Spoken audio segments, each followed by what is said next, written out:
والصلاة والسلام على سيد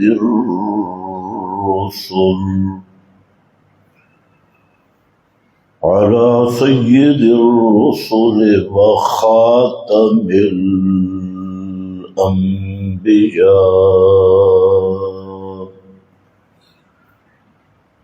أما بعد فأعوذ بالله من الشيطان الرجيم.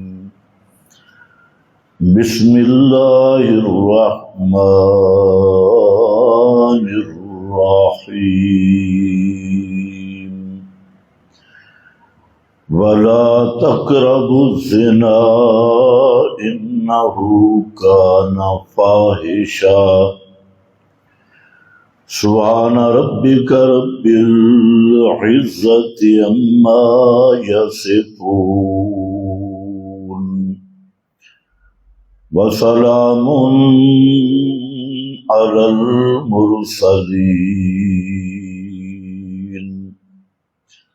والحمد لله رب العالمين.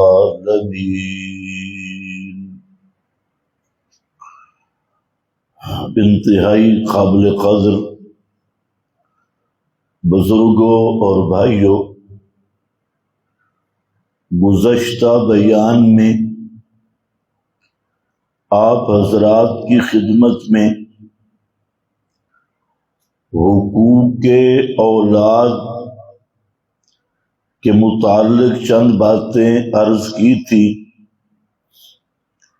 کہ جس طرح والدین کے حقوق ہیں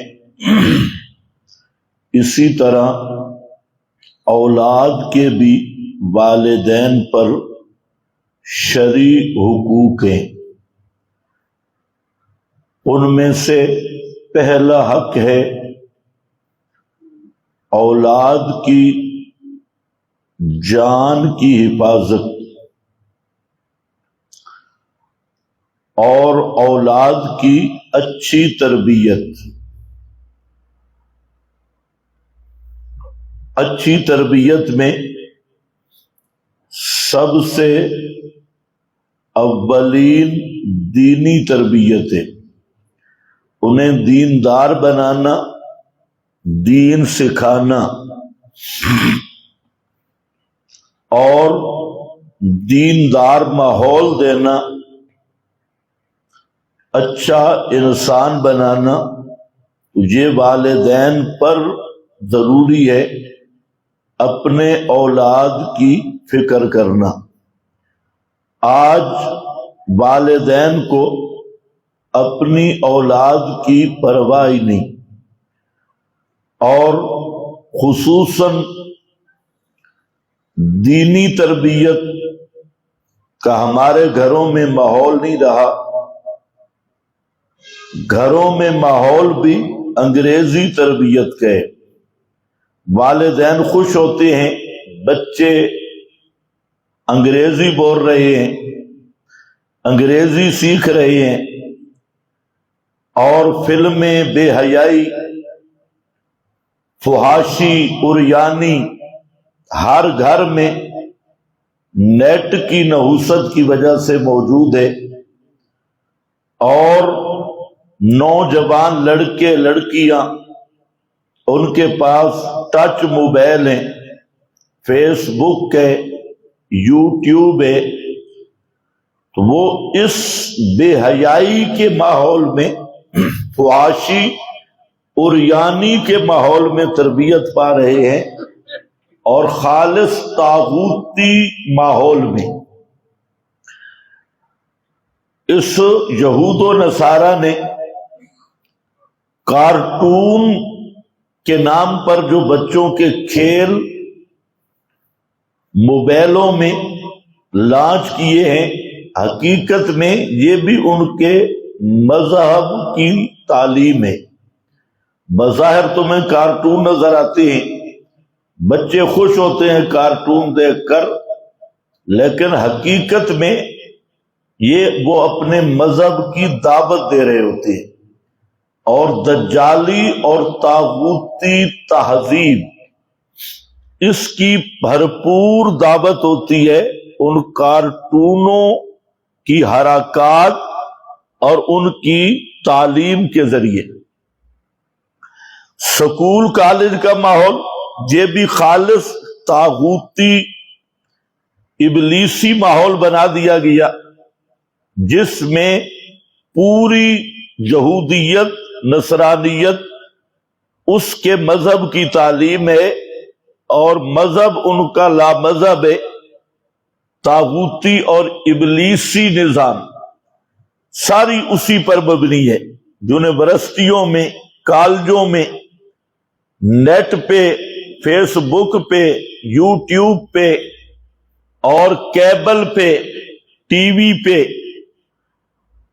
جتنے بھی ذرائع ابلاغ ہیں اور جتنے بھی یہود و نصارہ کے ہتھیار ہیں، وہ سب کے سب ایک ہی حاصل ہے کہ لوگوں کو بے دین بنایا جائے اور مادی طاغوتی شیطانی نظام میں ان کو کس طرح لایا جا سکتا ہے، تو پوری دنیا اس پہ زور لگا رہی ہے، اور مسلمان دانستہ یا نادانستہ اس میں پھنسا ہوئے ہیں۔ آج آپ دیکھ لیں، اکثر مسلمانوں کے ذہن اور یہود و نصارہ طاغوتی ابلیسی ذہن میں کوئی فرق نہیں، سوچ ایک بن چکی ہے، نقطہ نظر ایک بن چکا ہے، مشن ایک بن چکا ہے، اور مسلمان کون ہے غیر مسلمان کون ہے یہ امتیاز ہی ختم ہوتا جا رہا ہے۔ اور اب تو بالکل واضح طور پہ الہاد کا طوفان ہے اور اللہ تعالی کے وجود کے انکار کا طوفان ہے جو پوری دنیا پر برپا کیا جا رہا ہے ان ابلیسی طاقتوں اور شیطانی طاقتوں کی وجہ سے۔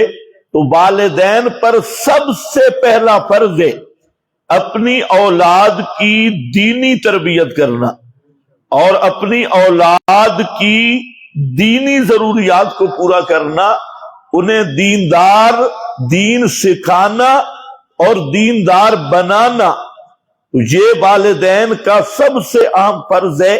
میں نے پورے 4 باتیں عرض کر دی تھی مفصل کہ بلا تقتلوا اولادکم خشیۃ املاق، اس میں جسمانی قتل بھی اور اس میں روحانی قتل بھی، اور روحانی قتل یہی بے دینی اور بے راہ ربی اور طاغوتی شیطانی تربیت کے مراکز میں بھیجنا، یہ اولاد کا روحانی قتل ہے جو جسمانی قتل سے اشد ہے اور زیادہ مذموم ہے۔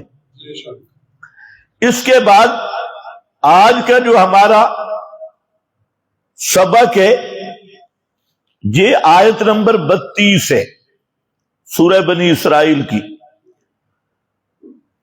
آیت 31 کا مضمون یہی تھا وَلَا تَقْتُلُوا أَوْلَادَكُمْ خَشْيَةَ إِمْلَاقٍ۔ اب آیت 32 میں اللہ رب العزت نے ایک بہت بڑی برائی اس کی حقیقت بیان کی، وَلَا تَقْرَبُوا الزِّنَا، فرمایا اولاد کو خراب نہ کرو۔ اب بیان کیا کہ اپنے نسب کو بھی خراب نہ کرو، اولاد کو قتل نہ کرو، اولاد کو نہ بگاڑو، اور اپنے نسب کی حفاظت کرو، نسب کو مت بگاڑو۔ اور نسب ہی یہ خاندانی نظام کی بنیاد ہے، اور سب سے بڑی فحاشی اور بے حیائی وہ زنا ہے، اور زناکاری، بدکاری یہ اس معاشرے کا ناسور ہے۔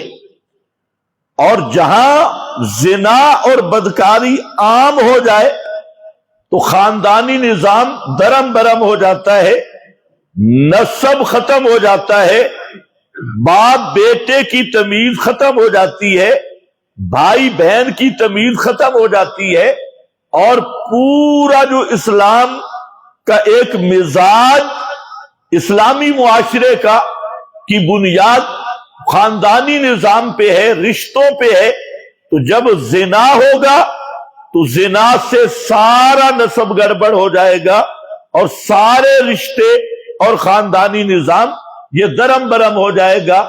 آج جن ملکوں میں، یورپ میں، امریکہ میں زنا کی چھٹی دی گئی تو وہاں پر آج وہ لوگ پریشان ہیں کہ پورا خاندانی نظام درم برم ہو گیا اور پوری نسلیں اور نسب ان کے مٹ گئے۔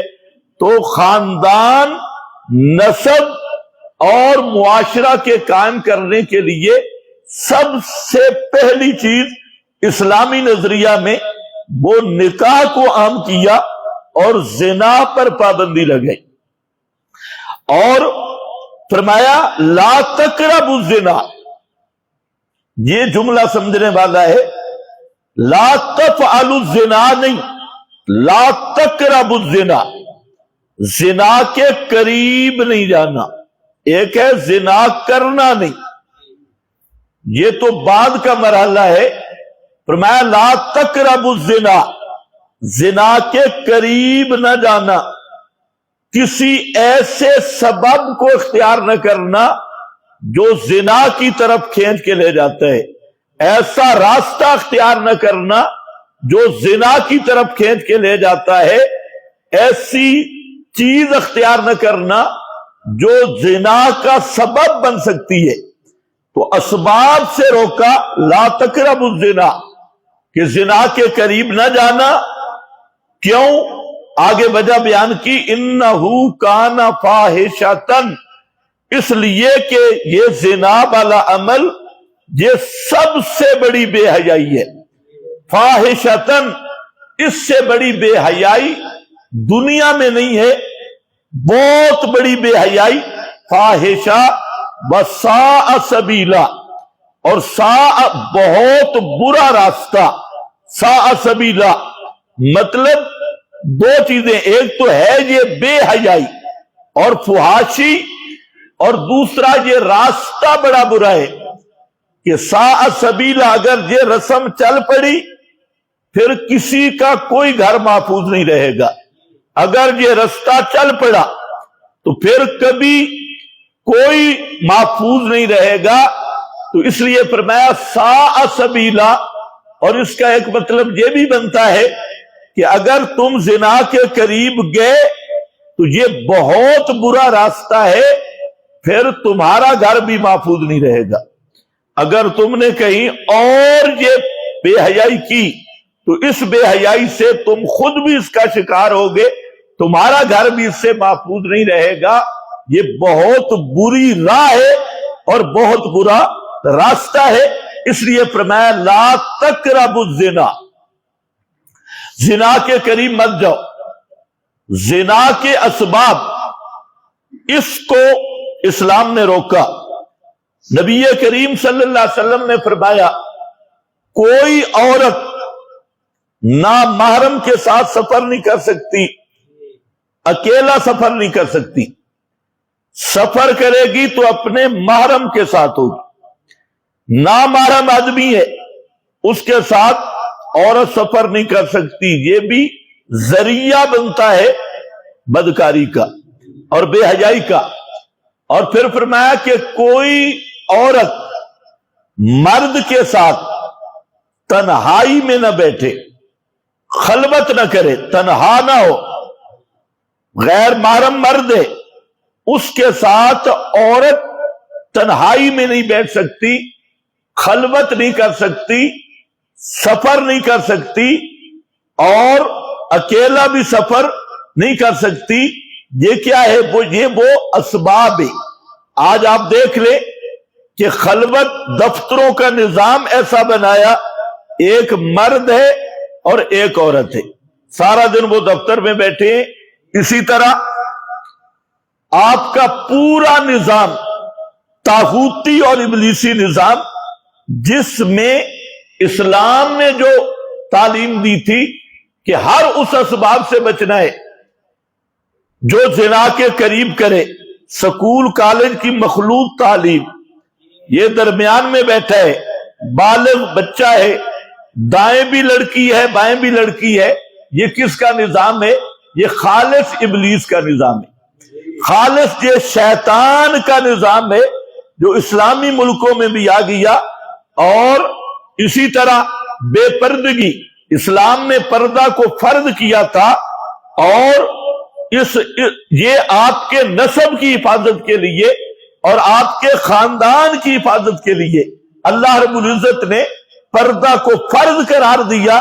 جیسے نماز فرض ہے اسی طرح شرعی پردہ بھی فرض ہے. اور وجہ اس کی یہی ہے کہ جب بے پردگی ہوگی تو بے پردگی یہ ذریعہ بنے گی زنا کا اور بدکاری کا. فرمایا لا تقربوا، ایسے کام کے قریب نہیں جانا، ایسی چیزوں کے قریب نہیں جانا جو زنا کا ذریعہ بنے، زنا کا سبب بنے. تو اسی میں بے پردگی ہے، اسی میں اجنبی عورتوں کے ساتھ خلوت ہے، اسی میں اجنبی عورتوں کے ساتھ سفر ہے، اسی میں اجنبی عورتوں کے ساتھ دفتروں میں ڈیوٹی ہے. آج تو اللہ معاف کرے نظام ایسا ہے کہ آج مرد بیمار ہے تو اس کا علاج عورت کرے گی، اور عورت بیمار ہے تو اس کا علاج کے لیے مرد ڈاکٹر ہے. آپ اسپتالوں میں جائیں کہ مرد کا ایکس رے بھی کرنا ہوگا تو لیڈی ہوگی، لیڈی صاحبہ، اور مرد کا چیک اپ بھی کرنا ہے تو لڑکی ہوگی، اور لڑکی کا چیک اپ کرنا ہے تو لڑکا ہوگا. یہ آپ کے ملک کا یہ نظام ہے. یہ نظام کیا ہے؟ یہ خالص دجالی نظام ہے، خالصتاً ابلیسی اور شیطانی نظام. اور یہی وہ ابلیس اور شیطان کے چیلے چاہتے ہیں کہ بے حیائی ہو. اللہ نے اسی سے روکا ہے لا تقربوا الزنا، زنا کے قریب نہ جانا. ایسے اسی طرح زنا کے قریب جانے میں بد نظری سے روکا، اجنبی عورت پہ تمہاری نظر نہ جائے، اور اجنبی عورت سے، غیر محرم عورت سے گپ شپ کرنے سے روکا. تو یہ ساری چیزیں کیوں ہیں؟ یہ یہی ہے لا تقربوا الزنا، کہ زنا کا تحفظ ہو اور زنا تک آدمی نہ پہنچے. کیونکہ جس معاشرے میں زنا عام ہو جاتا ہے اس معاشرے سے اللہ کی رحمت وہ اٹھا لی جاتی ہے، اور وہ معاشرہ تباہ اور برباد ہوتا ہے، دنیاوی لحاظ سے بھی اور اخروی لحاظ سے بھی. تو اس لیے فرمایا کہ لا تقربوا الزنا. نبی کریم صلی اللہ علیہ وسلم کی بے شمار احادیث میں اس فعل بد کو روکا گیا. اور نبی پاک صلی اللہ علیہ وسلم جب صحابہ سے بیعت لیتے تو بیعت کے ساتھ بیعت کا پہلا رکن یہ ہوتا کہ اللہ کے ساتھ شرک نہیں کرنا. یہ بنیاد بیعت یہاں سے شروع ہوتی. اور پھر اگلا چوری نہیں کرنی، پھر فرمایا کہ زنا نہیں کرنا. تو یہ نبی کریم علیہ السلام کی بیعت کے وہ خاص نکات تھے جس پہ آپ بیعت لیا کرتے تھے کہ شرک نہیں کرنا، چوری نہیں کرنی اور زنا نہیں کرنا. اور یہی بات اللہ نے حکم دیا کہ میرے محبوب پیغمبر جب آپ کے پاس ایمان والی آتی ہے اپنے ایمان پر بیعت کرنے کے لیے تو اس وقت بیعت کیسے لینی ہے؟ اللہ یشرکن باللہ شیئا. جو مسئلہ بھی آئے گا نا توحید ساتھ ہی کھڑی ہو، جدھر مرضی موضوع بدل لو، مڈ توحید ہے بنیاد. پہلی ضرب یہ لگائی اللہ یشرکن باللہ، اللہ کے ساتھ شریک نہیں کریں گی، شرک نہیں کرنا. لا یسرکنا، چوری نہیں کرنی. لا یزنین، زنا نہیں کرنی، لا یزن، یہ بیعت ہو رہی ہے عورتوں سے بھی، اور بخاری شریف میں یہی بیعت مردوں سے بھی، کہ نبی کریم علیہ السلام جب بھی بیعت لیتے تو بیعت کی ابتدا یہ ہوتی کہ شرک نہیں کرنا کسی طرح بھی، شرک کی ہر قسم کی نفی کرتے، اور پھر آگے اعمال کی بات ہوتی کہ چوری نہیں کرنی، زنا نہیں کرنا۔ میں بڑا اس پہ سوچ رہا تھا کہ جو حکم بھی آیا ہے یا اس کے شروع میں توحید ہے یا آخر میں توحید ہے، یہ پورے قرآن میں اسی طرح ہوگا، یا شروع میں توحید یا آخر میں توحید۔ سورۃ النساء، اور سورۃ النساء، نساء کا معنی عورتیں، سورۃ النساء کا پورا مضمون یہ ہے کہ کمزوروں کے حق ادا کرو، کمزوروں کے حقوق پہ ڈاکہ مت ڈالو، ضعفاء کے حقوق پورے کرو، اور سب سے زیادہ کمزور صنف عورتیں، عورتوں کے حقوق پورے کرو۔ اور سورۃ النساء میں پھر عورتوں کے حقوق بیان ہوئے، اور پورے مفصل طور پہ عموماً علماء کہتے ہیں کہ یہ سورۃ النساء آئی عورتوں کے حق بیان کرنے کے لیے ہے، اور قرآن وہ ضعفاء کے حق بیان کرتا ہے، عورتوں کے ساتھ معاملات کیسے کرنے ہیں، اگر تمہارا اختلاف ہو جائے صلح کیسے کرنی ہے، حکم کیسے بنانا ہے، ان کے حق مار کے کیا مسائل ہیں، یتیم بچوں کے، یہ سارے حقوق بیان کر کے، تو یعنی سارا مسئلہ چل رہا ہے کمزوروں کے حقوق ادا کرنا۔ لیکن درمیان میں دو ایتیں ایسی آئیں کہ پورے قرآن میں وہ اس طرح ایتیں نہیں آئی، دو ایتیں خاص، باقی مضامین تو ایک جیسے ملتے ہیں۔ ایک آیت نمبر 48 ہے، ایک آیت نمبر 116 ہے، دونوں کو یہاں سے شروع کیا، ان اللہ لا یغفر ان یشرک بہ،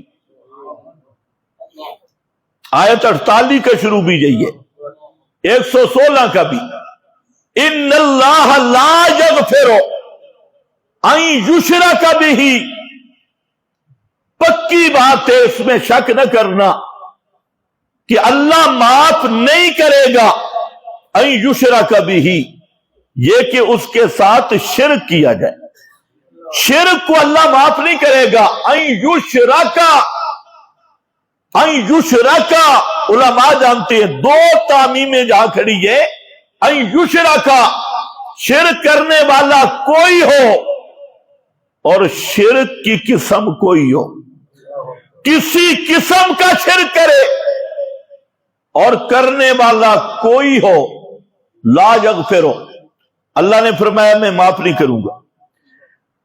لا یغفر، جاہل شرک کرے معاف نہیں کرے گا، عالم شرک کرے معاف نہیں کرے گا، شیخ الحدیث شرک کرے معاف نہیں کرے گا، شیخ الاسلام شرک کرے معاف نہیں کرے گا۔ آج تو ہمارے اندر تفریق آ گئی کہ شیخ الحدیث اگر شرک کرے تو اتنا بڑا مولوی ہے، کوئی مسئلہ نہیں، خیر صلی اللہ ہے، شیخ الاسلام شرک کرے تو اتنا بڑا شیخ الاسلام ہے، کوئی مسئلہ نہیں، کوئی پیر شرک کرے، جی بزرگ ہے، اکابر ہے، تو کوئی مسئلہ نہیں۔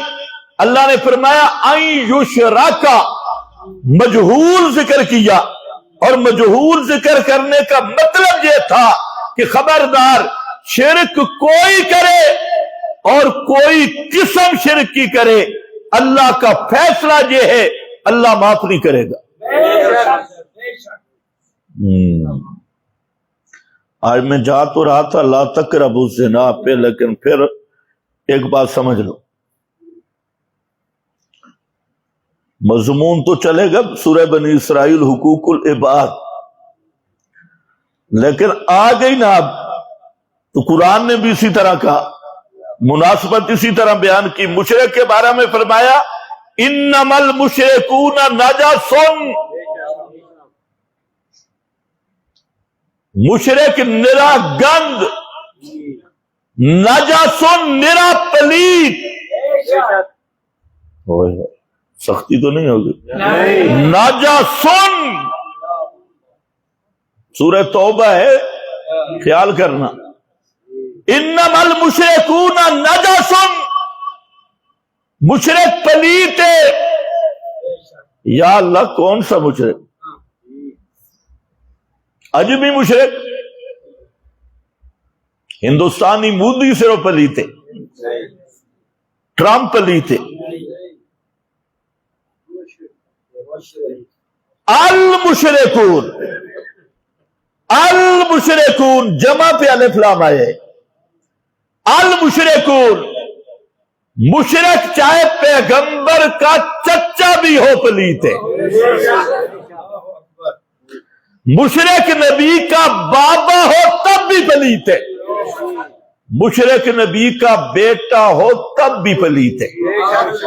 پاک کا بیٹا ہے، نبی پاک ہوتا ہے. پاک کا بیٹا لیکن شرک آ گیا تو نرا نجاست ہے، گندگی ہے. پاک کا باپ ہے، شرک آ گیا نرا پلیت ہے. پاک ہستی کا چچا ہے لیکن شرک آ گیا نرا پلیت ہے. المشرکون نجاسن. اور زانیوں کے بارے میں کیا فرمایا؟ الخبیثات للخبیثین والخبیثون للخبیثات. شرک نجاست ہے، زنا خبث ہے. یہ خباثت ہے، شرک نجاست کا نام ہے، اور زنا بدکاری خباثت کا نام ہے. لوگ زنا کو برا سمجھتے ہیں لیکن شرک کو برا نہیں سمجھتے. تو زنا تو خبث ہے اور شرک کیا ہے؟ نجس ہے. یہ زنا کروڑوں زنا والے عمل مل جائیں، شرک کا مقابلہ نہیں ہو سکتا. شرک اس سے بھی بڑی نجاست ہے. اور پھر آگے ذکر کیا دوسرے مقام آیت 116 میں، ان اللہ لا یغفر ان یشرک بہ ویغفر ما دون ذلک لمن یشاء. اللہ شرک کو معاف نہیں کرے گا، اور شرک کے علاوہ جس کے لیے جو چاہے گا معاف کر دے گا. جس کے لیے جو چاہے گا، لیکن شرک معاف نہیں ہے. غور کرنے کی بات ہے. بات تو عورتوں کے حقوق کی چل رہی ہے، درمیان میں کیا آ گیا؟ تو وہاں مولانا حسین علی رحمت اللہ علیہ عجیب ربط بیان کیا. فرماتے ہیں یہ درمیان میں توحید آئی کہ اللہ فرماتے ہیں کہ ان مسائل میں پڑھ کے اصل مسئلہ نہ بھول جانا. ان مضامین میں پڑھ کے جو اصل مقصود ہے وہ نہ بھول جائے. اصل مقصود توحید ہے اور شرک کی نفی ہے، اس کو نہ بھولنا. آج اچھے بھلے موبائل بھی تنگ آ جاتے ہیں، ہر جمعے پہ توحید، ہر کوئی اور مسئلہ بھی بیان کرو نا بھائی. مسئلے تو بہت بیان ہو رہے ہیں لیکن بات سمجھنے کی ہے کہ جو مسئلہ بھی بیان کرو گے اس دا مڈ توحید ہی وہیں نکل سی، سوال نہیں پیدا ہوتا. چلو آپ کو دکھا بھی دوں، یہ میرے پاس سورت نور ہے، یہ نرا نور ہے. سورت نور کی ابتدا، اس میں ایک آیت آ گئی. مفسرین بھی حیران ہو گئے کہ اس آیت کا مناسبت کیا بن رہی ہے، اس کا ربط کیا بن رہا ہے. یہاں پر اللہ نے دو پلیتوں کو جوڑا ہے، دو پلیت. فرمایا الزانی لا ینکحو الا زانیۃ اور مشرکۃ. الزانی زنا کرنے والا مرد، لا ینکحو الا زانیۃ اور مشرکۃ نہیں نکاح کرے گا مگر زناکار عورت سے، اور مشرکہ یا مشرکہ عورت سے. والزانیۃ لا ینکحھا، اور زانیہ عورت نہیں نکاح کرے گا اس سے الا زان او مشرکن، مگر زناکار مرد یا یا مشرک. وحرم ذالک، اور روک دیا گیا اس کو مومنوں پر، حرم حرام قرار دیا گیا، ذالک یہ زنا، ایمان والوں پر زنا کو حرام قرار دیا گیا. اب یہاں ایک تو آیت کا معنی کرنے میں مفسرین پریشان ہوئے کہ اس آیت کا معنی کیا ہے. اللہ فرماتے ہیں کہ زناکار مرد وہ نکاح کرے گا زانیہ عورت سے یا مشرکہ عورت سے، اور زانیہ عورت اس کے ساتھ نکاح کرے گا زانی مرد یا مشرک. حالانکہ مسئلہ یہ ہے لا تنکحوا المشرکات، قرآن نے فرمایا کہ مشرکہ عورت سے نکاح ہوتا ہی نہیں، تو زنا سے آدمی مشرک تو نہیں بنتا، زنا تو گناہ ہے، تو زنا سے مشرک کیسے بن گیا؟ جبکہ یہاں جو آیت آئی تو الزانی لا ینکحُ الا زانیۃ اور مشرکۃ، یاد رکھو یہاں شرعی حکم نہیں بیان ہو رہا بلکہ قابلیت اور لیاقت بیان ہو رہی. قابلیت اور لیاقت مطلب یہ ہے اللہ فرماتے ہیں جو زانی مرد ہے وہ اس قابل نہیں کہ وہ اہل ایمان عورت سے نکاح کرے، وہ اس قابل نہیں، وہ اس لائق نہیں کہ پاک دامن عورت سے یا مومنہ عورت سے نکاح کرے. تو زانی مرد وہ اس قابل ہے کہ یا تو وہ کسی زانیہ سے نکاح کرے یا مشرکہ سے، وہ اس قابل ہے. لیکن یہ الگ بات ہے کہ اللہ نے اپنی حکمت سے مشرکہ سے نکاح کو حرام قرار دے دیا. تو یہاں قابلیت اور لیاقت کا بیان ہے. جس طرح کہتے ہیں السلطان لا یکذب، بادشاہ جھوٹ نہیں بولتا، حالانکہ بادشاہ سب سے زیادہ بولتے ہیں. بادشاہ جھوٹ نہیں بولتا کا مطلب ہے بادشاہ کی شان نہیں جھوٹ بولنا، بادشاہ کے لائق نہیں جھوٹ بولنا. تو اسی طرح زانی مرد کے لائق نہیں مومنہ پاک دامن سے نکاح کرنا، اور زانیہ عورت اس لائق نہیں کہ کوئی مومن اور پاک دامن اس کے ساتھ نکاح کرے. یہ لائق کس کے ہے کہ یہ اپنے جیسی جنس کو تلاش کرے، اور یہ اس قابل ہے یہ کسی مشرک یا مشرکہ کے متھے لگے، یہ مومن مواحد کے متھے لگنے کے قابل ہی نہیں ہے، لائق ہی نہیں. لیکن جہاں مسئلہ کیا آیا، ایک تو زنا کی قباحت، دوسرا جو مسئلہ بنا ہے کہ زنا اور شرک کا کیا جوڑ ہے، زانی اور مشرک کا کیا جوڑ ہے، زانیہ اور مشرکہ کا کیا جوڑ ہے، زانیہ کو مشرکہ کے ساتھ، زانی کو مشرک کے ساتھ جوڑا، تو ان کا کیا جوڑ ہے؟ تو حضرت مولانا حسین علی صاحب رحمت اللہ علیہ فرماتے ہیں کہ زبردست جوڑ ہے. جوڑ یہ ہے کہ جس طرح زانی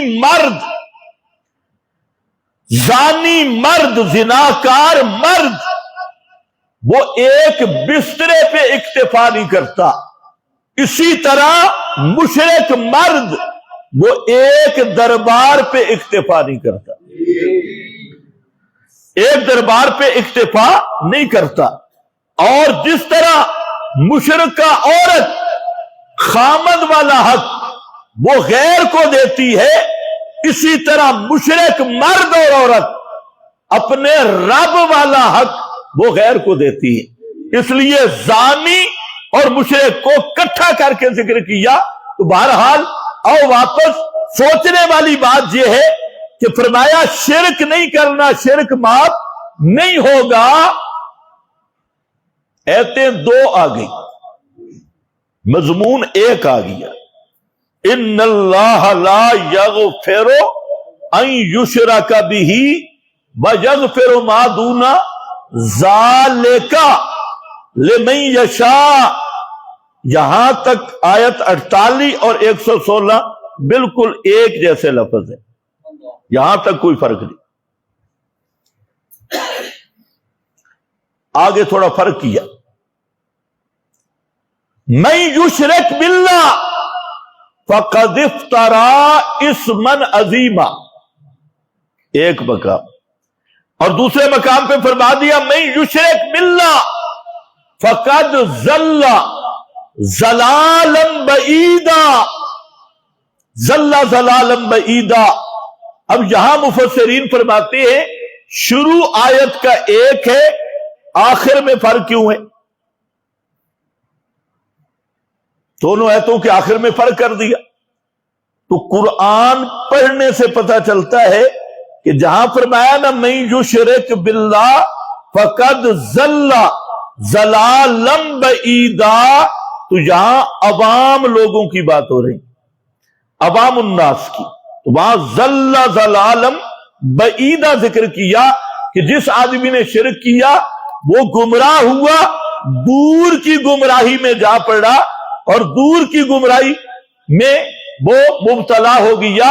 تو ضلالا بعیدا میں اشارہ کیا کہ عوام کا شرک ہوتا ہے ناسمجھی کی وجہ سے، لا علمی کی وجہ سے، اس لیے وہاں لفظ ضلال ذکر کیا. ضلال کا معنی ہوتا ہے راہ بھول بننا، بھولی پہ گیا اور بھول کر شرک کیا نادانستہ. اور جہاں افترا اسما عظیما ذکر کیا تو وہاں پہلے مولویوں کا ذکر ہو رہا ہے، بڑے بڑے شیوخ التورات کا. تو فرمایا مولوی بھی شرک کرتا ہے، عوام بھی کرتی ہے. فرق یہ ہوتا ہے عوام الناس شرک کرتی ہے نا سمجھی میں، لا علمی میں ایک، اور مولوی شرک کرتا ہے جان بوجھ کر. عوام الناس دھوکہ میں مبتلا ہو کے مغالطہ میں آ کے شرک کرتی ہے، اور مولوی مشرک گر ہوتا ہے، وہ شرک بھی کرتا ہے اور شرک کا مواد بھی جمع کر کے اس کا نام دلائل رکھ کے لوگوں کے سامنے اس کو بھی پیش کرتا ہے. تو وہ مفتری بھی ہے اور مشرک بھی ہے. ملا مفتری کا معنی گھڑنے والا اور دلائل گھڑنے والا، اور شرک کی تقویت کے شبہات وضع کرنے والا. تو ملا کا شرک ملا مفتری بھی ہوتا ہے، اور آج کل مفتی کہتے ہیں ویسے مفتری بھی ہے اور مشرک بھی ہے. اور جو عوام الناس کا شرک ہے مشرک ہے لیکن مغالطے میں ہے، راستہ بھول کے ہے، اسے پتہ نہیں ہے کہ یہ شرک ہے، اسے ملا نے سکھا دیا کہ یہ عشق ہے، یہ محبت ہے، تو یہ بھول بھلا کے شرک کر رہا ہے، وہ جان بوجھ کے کر رہا ہے. تو اللہ پھر فرمایا لا یغفرو، نہ اس کو معاف کروں گا نہ اس کو معاف کروں گا. شرک بھول کے بھی کیا تو معاف نہیں ہوگا، لا علمی میں بھی کیا تو معاف نہیں ہوگا. آج وہ غامدی ہے شیطان اعظم، اس نے جہاں پر بھی اپنی چبل لگائی، کہتا ہے جو لا علمی میں شرک کرتا ہے تو اللہ نہیں پکڑے گا، جان بوجھ کے جو شرک کرے وہ جہنم میں جائے گا. اگر کسی کو پتہ نہیں ہے تو وہ جہنم میں نہیں جائے گا. یہ غامدی کی جہالت اور قرآن کی تحریف ہے. اسی لیے میں نے کہا دونوں آیتوں کو پڑھ لو، آیت 48 کا سیاق و سباق بھی پڑھ لو، آیت 116 کا بھی. یہاں ایک مقام پہ عوام الناس جاہلوں کی بات ہو رہی ہے جو لا علمی میں شرک کرتے ہیں، ان کو بھی فرمایا لا یغفرو، ان کو بھی معاف نہیں کرے گا. آگے مولویوں کی بات ہے، فرمایا لا یغفرو، ان کو بھی معاف نہیں کرے گا. تم بھی خیال کرو، یوٹیوب بہت دیکھتے ہو تو کم از کم کوئی اشکال ہو شبہ ہو تو پوچھا بھی کرو، خود محقق نہ بن گئے کرو. جو بھی یوٹیوب پہ بیٹھا ہے بک بک کرتا ہے اور تم کہتے ہو سبحان اللہ سبحان اللہ، اندھے بہرے نہ بنو. یہ غامدی بہت بڑا ابلیس ہے، بہت بڑا، چھوٹا بہت نہیں، پورا شتونگڑ ہے اور پورے قرآن کا منکر ہے.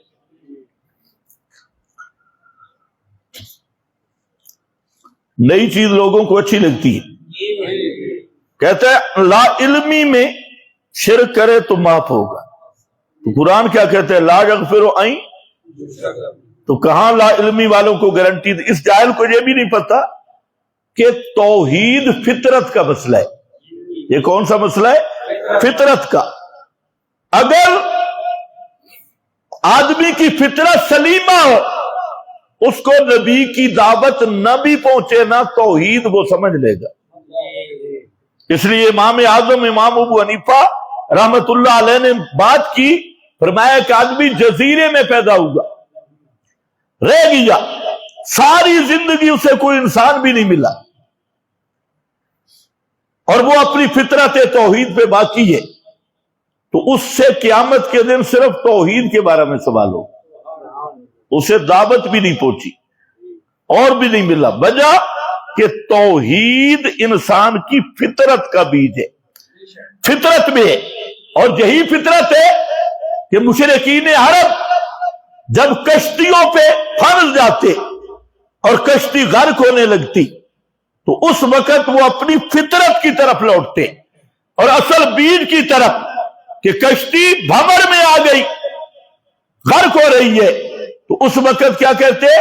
دعوا اللہ مخلصین لہ الدین. اس وقت سارے بابے بھول جاتے. دعوا اللہ مخلصین لہ الدین. دعوا اللہ یقولون یا حیو یا قیوم. یہ ہے دعوا اللہ، یا حیو یا قیوم، اے رب، یا رب، یا رب، یوں کر کے پکارتے تھے.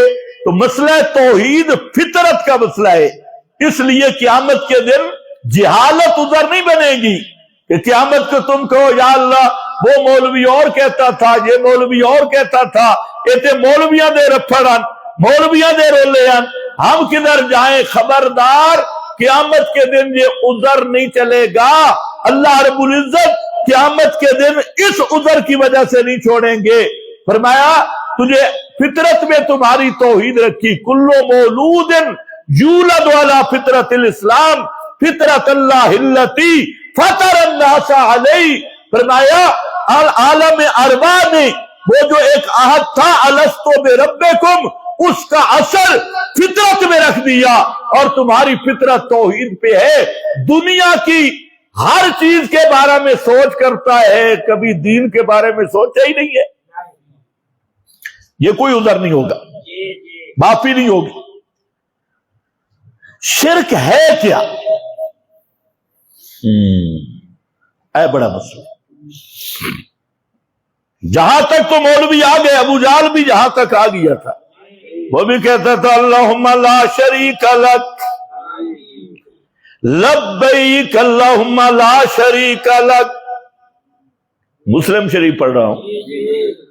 ابو جہل اینڈ کمپنی کعبہ کا طواف کر رہے ہیں اور کیا کہتے ہیں؟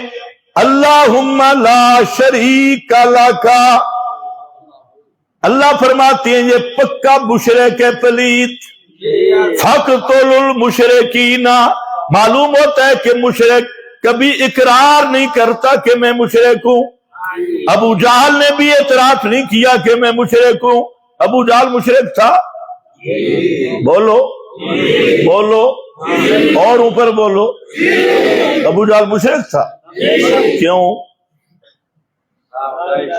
میں کہتا ہوں خدا کی قسم،